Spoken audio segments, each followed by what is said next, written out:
के बारे में बताइएगा जरा, ठीक है। क्या हम उनके नए जो उपकरण थे वो एक्सेप्ट करने के लिए इसलिए तैयार नहीं थे क्योंकि वो उनके थे? दूसरा, गांधी जी ने भी कहा that I have adopted western toilet method of cleaning myself after the toilets and I would request you also to do so.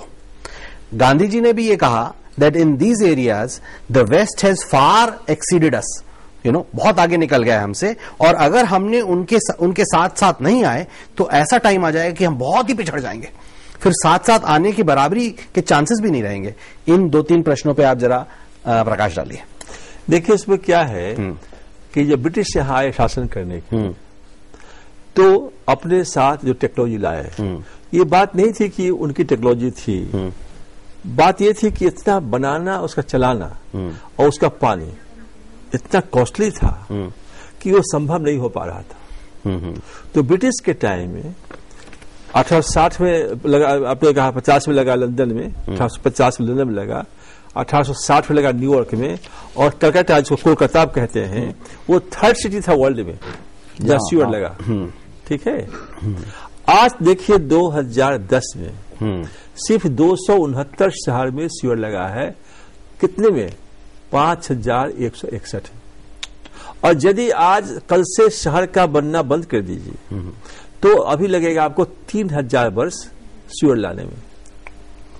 तो एक कठिनाई क्या थी कि जो टेक्नोलॉजी लेके ब्रिटिश यहाँ आए वो कुछ शहरों तक सीमित रह गए, और जब गए, और जब पहली योजना बनी हमारी है पंचवर्षीय योजना, उसमें सिर्फ 15 शहर में सीवर लगा था, वो भी आंशिक। ठीक है। दूसरा है कि वो पब्लिक टॉयलेट्स का मेंटेनेंस वो शुरू हुआ 1878 में कलकत्ता में, और कुछ शौचालय बने वहां पर, ठीक है, टू मेंटेन ऑन पे यूज बेसिस, लेकिन वो आगे बढ़ नहीं पाया क्योंकि सरकार ने पब्लिक का या संस्थाओं का सहयोग नहीं लिया, सिर्फ वो अपने म्युनिसिपैलिटी की तरफ से वो बनाने लगे।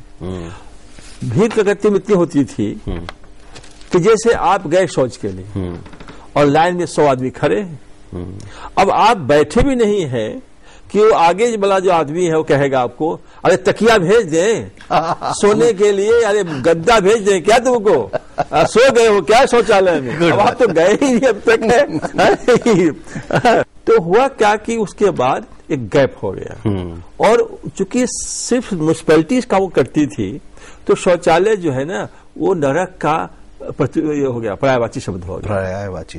तो इसीलिए क्या हुआ कि ब्रिटिश के टाइम में ये कार्यक्रम बढ़ा नहीं, और इतना उसमें डिस्टेंस आया कि for the first time in India 1974 में हमने वेंचर किया इसको।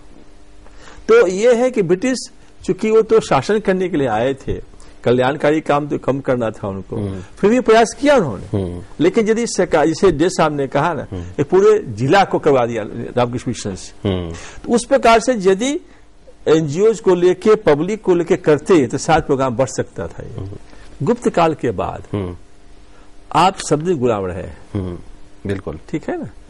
तो अब हम यदि पश्चिम की बात करेंगे, आप कहिए कि दिल्ली को हम साफ रखेंगे, ठीक है, सिंगापुर बना देंगे, तो सवाल उठता है कि आप तुलना मत कहिए कि हम इसको मेलबोर्न बना देंगे, हम सिंगापुर बना देंगे, ये कहिए कि हम दिल्ली को साफ सुथरा रखेंगे, वो स्लोगन चलेगा। एक तरह से हम 3000 साल की जो बात कर रहे हैं आप, तो क्या 3000 साल लगेंगे हमें साफ होने में? नहीं, उसी का विकल्प दिया ना। विकल्प क्या है? विकल्प जो दिया हमने, एक घरों में शौचालय दिया, या एक दिया पब्लिक में, जिसमें बायोगैस जो पब्लिक टॉयलेट्स में है कि बायोगैस निकलता है, खाना पकता है, बिजली बनती है, पानी साफ निकलता है। तो दोनों तरफ से डिसेंट्रलाइज ट्रीटमेंट सिस्टम हमने दे दिया देश को, और कह दिया कि इसी दोनों से आपका कल्याण होगा। और जो 2 समस्या हमारे विशेषकर खासकर है कि डेफिकेशन ओपन, खुले में शौच, और महिला ढोली प्रथा, ये दोनों, इन्हीं 2 टेक्नोलॉजी से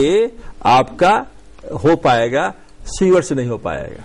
लेकिन सरकार की दिक्कत क्या होती है, सरकार का बिल तो है, स्ट्रांग बिल नहीं है, स्ट्रांग बिल नहीं। अब जब आप जान गए कि अभी सीवर से नहीं होगा, नहीं, आज भी आप जाइए तो सीवर के लिए योजनाएं बनती है, रुपए 30,000 करोड़ 50,000 करोड़ व्यवस्था होगी, हाँ, उतने 50,000 करोड़ में आप चाहें तो सारे भारतवर्ष में शौचालय पहुंचा सकते हैं आप। जैसा कि आप बता रहे हैं कि सुलभ शौचालय हमारे दिल्ली में या हमारे देश में काफी जगह पर उपलब्ध कराए जा रहे हैं, तो और आखिरकार कमी किसकी है, हमारी समझ की या सुलभ शौचालय की?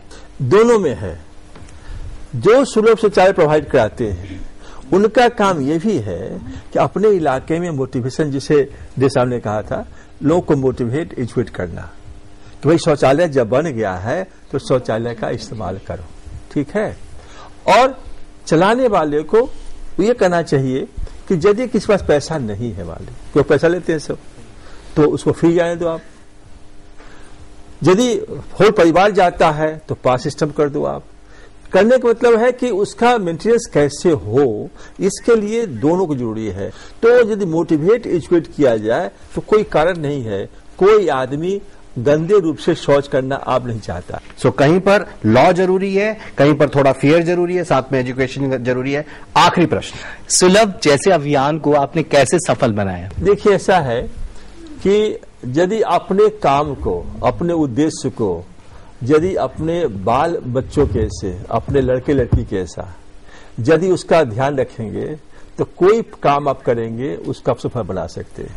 तो सफल होने के लिए जीवन में आवश्यकता है, पहला तो vision, mission, commitment, capabilities and efficiency. उसके बाद है कि अपने काम को आप कितनी प्राथमिकता देते हैं।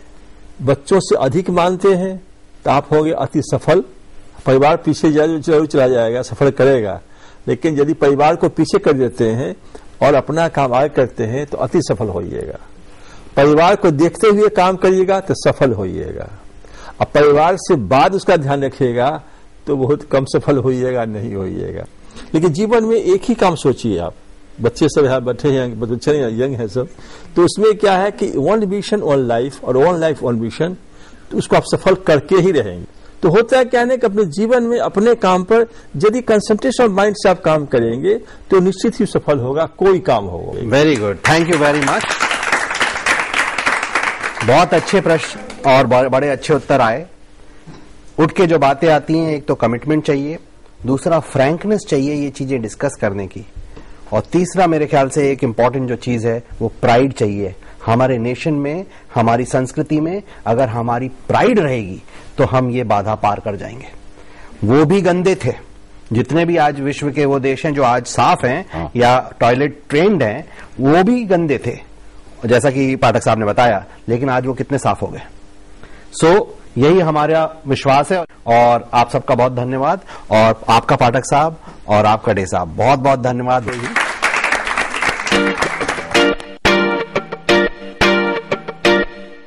दूसरे की फिक्र नहीं, सिर्फ अपना ही ख्याल है। हम ऐसे क्यों हैं, आज खड़ा ये सवाल है।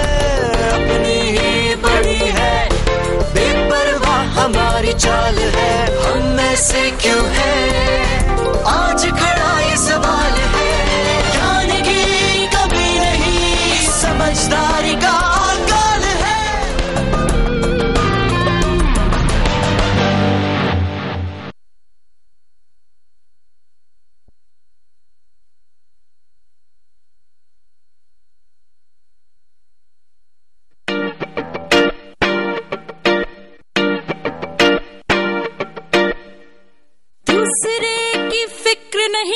सिर्फ अपना ही ख्याल है। हम ऐसे क्यों हैं, आज खड़ा ये सवाल है।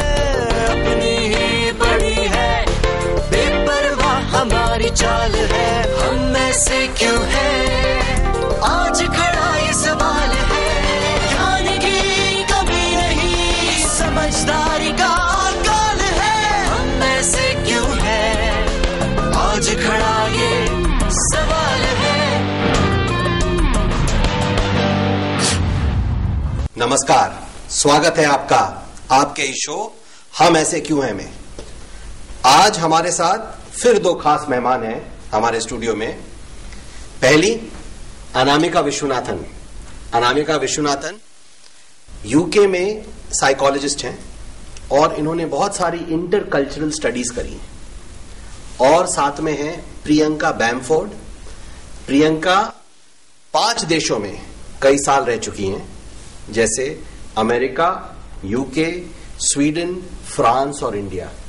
और साथ ही में इन देशों में कल्चरल लेवल पर इनका खासा हस्तक्षेप रहा है। तो आप दोनों का स्वागत है अनामिका और प्रियंका। मुद्दा है आज हमारा जिस पे हम डिस्कशन करेंगे कि जब हम भारतीय लोग किसी दूसरे देश में जाते हैं तो हमारा व्यवहार और हमारा आचरण कैसा रहता है। आप बताइए अनामिका। हाँ, मेरे एक्सपीरियंस में तो 2 चीजें बहुत ही नोटिसेबल हैं जब हम बाहर जाते हैं, हमारे आचार विचार के और व्यवहार के। वो ये है कि एक तो हम सेल्फिशनेस थोड़ी पोर्ट्रे कर, उसमें क्या होता है कि हमें केवल अपनी प्रॉपर्टी पे नाज है, दूसरों से मतलब हमें हमारे और हमारी 4 दीवारी में जो है उससे मतलब है, बाकी से नहीं। जैसा कि हमारा गाना भी कहता है यहाँ पर जिंगल, दूसरे की फिक्र नहीं सिर्फ अपना ही ख्याल है। एग्जैक्टली। एक तो ये पॉइंट हुआ। दूसरा, हमारे तौर तरीके हैं उनको हम बहुत ही करीब रखते हैं अपने से, मतलब एसिमिलेट नहीं होते। नहीं। जैसे कि अभी रिसेंटली जर्मनी की प्रेसिडेंट एंगेला मर्केल ने कहा कि हम सोच रहे थे कि जब बहुत सारी संस्कृतियां साथ में रहेंगी तो मेल्टिंग पॉट बनेगा। हाँ। लेकिन वो सैलेड बाउल बन गया, वो मिले ही नहीं एक दूसरे से। तो हम भी काफी अपना जो ट्रेडिशनल है या संस्कृति है, रहने के तरीके हैं, हाँ, वो उनसे जुदा नहीं होते, एसिमिलेट नहीं होते कल्चर में। आपका क्या कहना है इसमें? मेरा इस पे ये बहुत मुसीबत की बात है कि जब हम अपना देश छोड़ के जाते हैं और हम जानते हैं कि हम अपना देश छोड़ के दूसरे देश में रहने के लिए जा रहे हैं, देश के रहन सहन को अपना नहीं बनाना चाहते हैं, तो उससे कई मुसीबतें हम लोगों के लिए आ जाती हैं। जो भेदभाव है, उनका जो रहना सहना है, हमको वो अपनाना चाहिए और अपनी अच्छी जो हमारी कल्चरल वैल्यूज हैं वो हम उनको देना चाहिए। जो मिनी इंडिया हम बनाते हैं, इसमें क्या हम कुछ ऐसा करते हैं जो अशोभनीय है या जो उनको वारा नहीं खाता? मेरे ख्याल से बिल्कुल ऐसा उन लोगों को लगता है। वो सोचते हैं कि ये हमारे कल्चर में अडॉप्ट नहीं करना चाहते हैं और ये अपना ही कल्चर इधर लेके आ गए हैं, तो वो वहीं रह सकते हैं अपने देश में। ऐसा लगता है उन्हें, ऐसा लगता है। इससे हर तरीके के भेदभाव। मुझे ऐसा लगता है कि मैंने भी वो लोकेलिटीज देखी हैं जहाँ पर हम रहते हैं, जी हाँ, इंडियंस अलग से। वहां पर फॉर एग्जाम्पल अगर ट्रैफिक का हम बिल्कुल फॉलो करते हैं, बाहर यू टर्न्स भी मिल जाएंगे आपको, थूक भी मिल जाएगा, गंदगी भी मिल जाएगी। सो इन चीजों के कारण ये फॉर एग्जाम्पल उनकी संस्कृति से बहुत दूर है, ये नागुजारा समझते हैं इसको। बिल्कुल। आपका क्या पॉइंट है? अगला पॉइंट। हाँ, जो आपने बात उठाई वो बहुत सही है कि ऐसी टिपिकल कम्युनिटीज बन जाती जो कभी कभी जाने लायक बहुत अच्छा रहता है, फॉरेनर्स के लिए भी अच्छा एक्सपीरियंस रहता है कि वहाँ फर्क तरह के खाने, कपड़े, रहन सहन, लेकिन जो ओडियस चीजें हैं वो बहुत कुछ हैं। जैसे एक तो ये आपने जैसे ट्रैफिक हैबिट्स आपने बताई, वही लोग अपनी गाड़ियों को बिल्कुल तौर तरीके से चलाएंगे मेन रोड्स पे, लेकिन उधर आके लाउड म्यूजिक बजाएंगे, इंडिकेट नहीं करेंगे, हॉन्क करेंगे, ये सब आदतें वहाँ हो जाती है। थोड़ा घूरते भी हैं, मैंने देखा। हाँ, उसके बारे में बताइए कुछ। उनका ये जो नजरिया होता है कि जो लेडीज और जो जेंडर इक्वालिटी है वो तो मान लीजिए सेंट्रल जो सिटी है, डाउनटाउन में बिल्कुल ठीक रहता है, पॉलिटिकली करेक्ट हो। इलाके में आकर वो रोमियो टेंडेंसीज आ जाती हैं कि भाई अड्डा जमाते हैं, कमेंट कसते हैं और अगर पाश्चात्य ड्रेस में कोई लेडी निकलती तरफ स्टेयर करते हैं। हाँ, ये चीजें उनको इसलिए अच्छी नहीं लगती क्योंकि वो चाहते हैं कि उनकी कंट्री में उनके लिए फ्रीडम बरकरार रहे। एक तो हमें दूसरे की फिक्र नहीं है और दूसरा आपने कहा कि हम अपना जो अस्तित्व है उससे चिपके रहते हैं। उनसे भी कुछ हम लेने में थोड़ा हिचकिचा जाते हैं या थोड़ा टाइम लगाते हैं। तो इनसे क्या प्रॉब्लम्स आती हैं? तो इनसे देखिए ऐसी प्रॉब्लम्स आती हैं कि जो हमारा परसेप्शन है, जो औरों का परसेप्शन है हमारे तौर तरीकों पे, वो बायस्ड हो। तो वो टिपिकल वो कहेंगे कि ये तो इंडियंस हैं। मान लीजिए आप कपड़े पहन के बाहर निकले और खाने की स्मेल आ रही है कपड़ों में, और ये बहुत ही कॉमन चीज है कि कोट्स में, क्योंकि हम लोग की कुकिंग स्टाइल ऐसी होती है कि मसालों की स्मेल, तलने की, फ्राइंग की स्मेल, ये सब कपड़े अब्सॉर्ब करते हैं। इसमें हमें देखना